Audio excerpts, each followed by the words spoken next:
The American Broadcasting Company presents The Carmel Myers Show, an intimate visit with a star of screen, musical comedy stage, and radio. And this is your hostess, Carmel Myers. That's me. Hello. Won't you come into my living room, make yourself at home, and relax? I've got a surprise guest for you this evening. But right now, it's story time. You know, now that all the big studios have such well-organized publicity departments, it's wonderful. But when we were making pictures, we used to order our own publicity men and have them write stories about us when things got slack. I remember once my mother and I were going out to lunch at the Trocadero, which was then the very fashionable place in Hollywood to go. And my publicity man rang up and said, "I'll meet you there in 5 minutes." Well, he joined us at the table, and he said to me, "Order oysters." And I said, "I don't like oysters. I've ordered tomato juice." He said, "Order oysters and chew carefully." It was a warm day. I thought he was acting a little silly, but I ordered oysters. And after a few bites, I bit into something hard.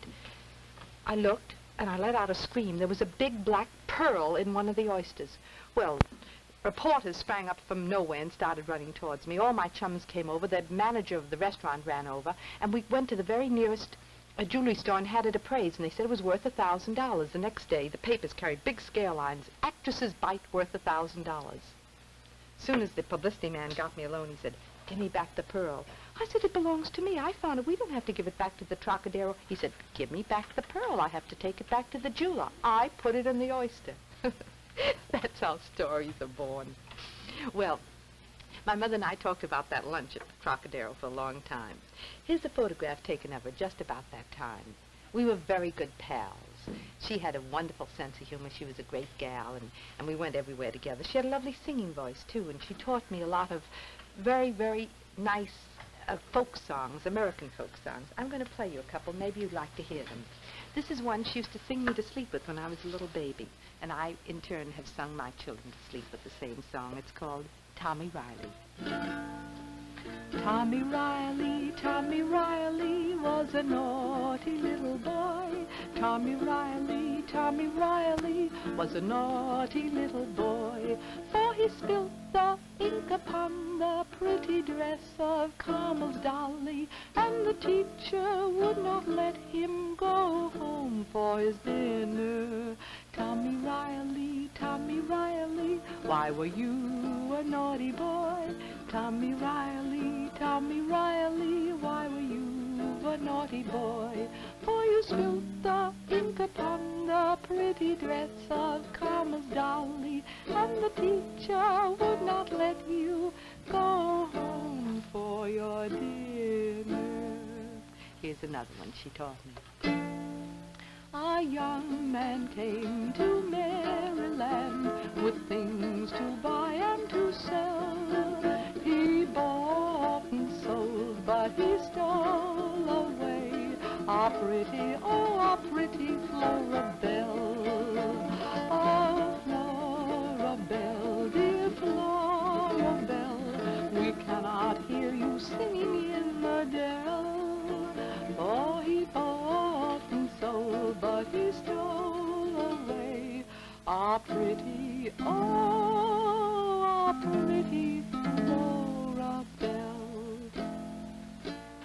Sweet, aren't they? Now, I told you we were going to have a surprise guest. I want to tell you something about her first before I introduce you. She's a girl who made a great success, first on the stage, then she came to motion pictures and she duplicated that success. Then she had a great success in the concert field, then radio and television. That covers about all of the entertainment field, and she's a great girl and a very dear friend of mine. I know you'll enjoy meeting her. Jeanette MacDonald. Hello, Jeanette. Hello, Carmel. It's so good to see you, and Nice. so wonderful for you to be here. Nice to be here, Carmel. You know, Jeanette, I was thinking over all the things we used to do together in California and the Yes. parties we went to, and when I look back, they were all kind of fun parties. Oh, of course they were fun. I remember one party in particular. It was a few years ago, and your husband, Ralph, called up at the last minute.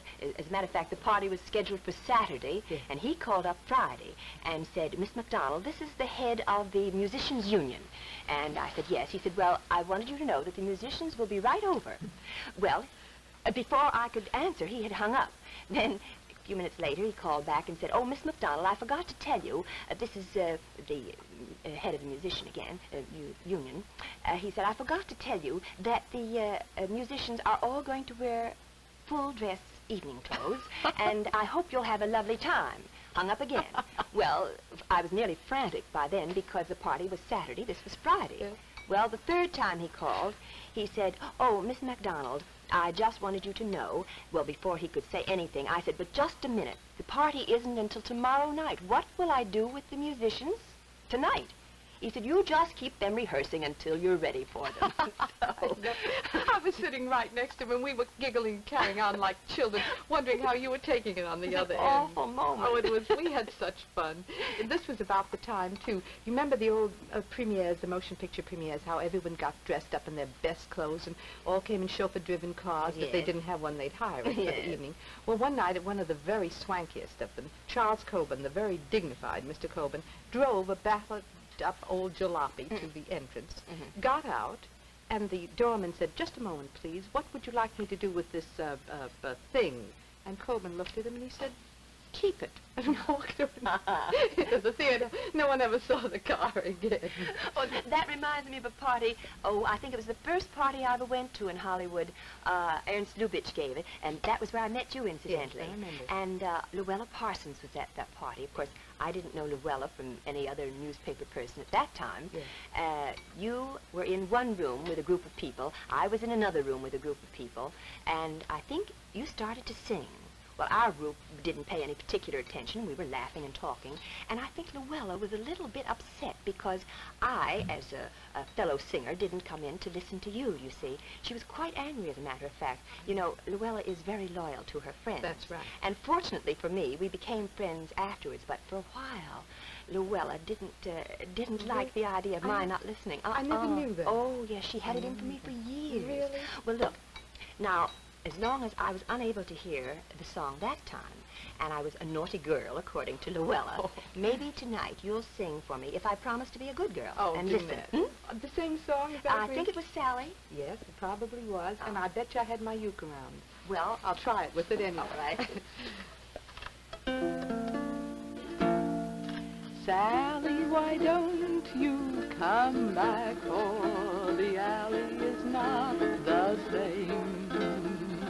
You can have your fame, but what we're after is your sunshine and your laughter. Nobody else could be so Cally.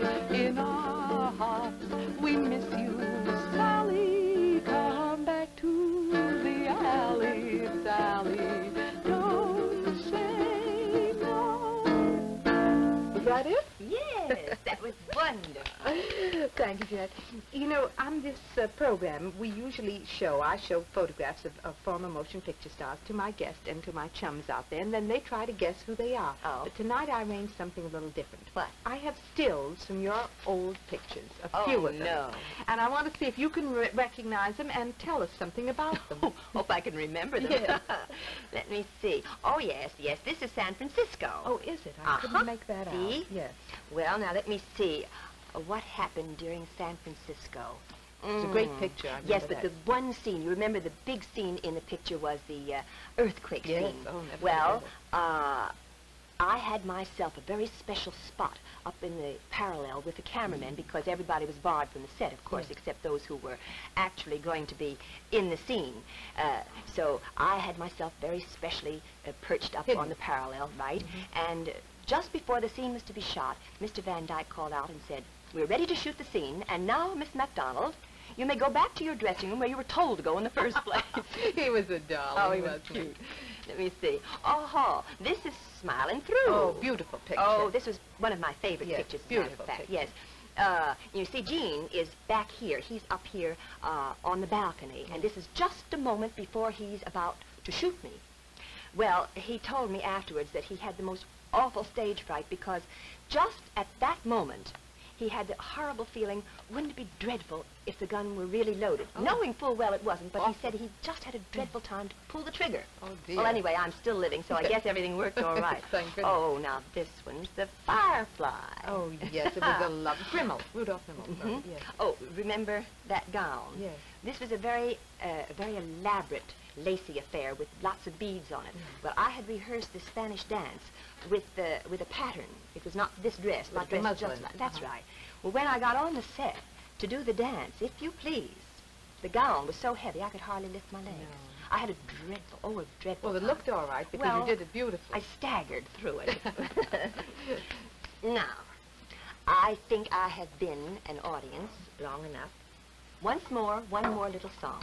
I'd love to. Have you any suggestions? No, you sing what you want this Well, time. I love Enchanted Evening. Oh, please. Rogers and Hammerstein. Yes. Lovely. Some enchanted evening, you will see a stranger. You will see a stranger across a crowded room, and somehow you know even then, that somewhere you'll see him again and again. Some enchanted evening, someone may be laughing. You will hear him laughing across a crowded room, and night after night, as strange as it seems, the sound of his laughter will ring in your dreams. Who can explain it? Who can tell you why? Fools give you reasons, wise men never try. Some enchanted evening, you may see your true love. You may see your true love across a crowded room. Then fly to his side and make him your own. Or all through your life you may dream all alone. Once you have found him, never let him go.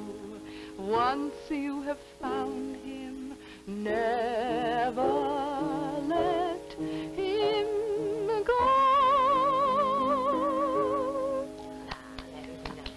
Thank you, Your Jeanette. voice is lovely, Carl. Thank you very much, coming from you. And thanks for being here. You're really a good sport. That was I fun, loved Carl. it.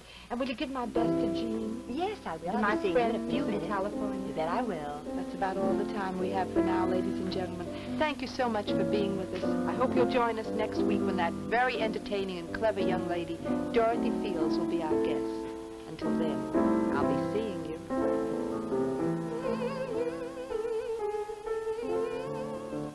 On the Carmel Myers Show, the producer is Stanley Poss. The writer, Robin Black.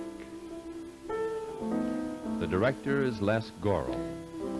And the technical director, Phil Evans.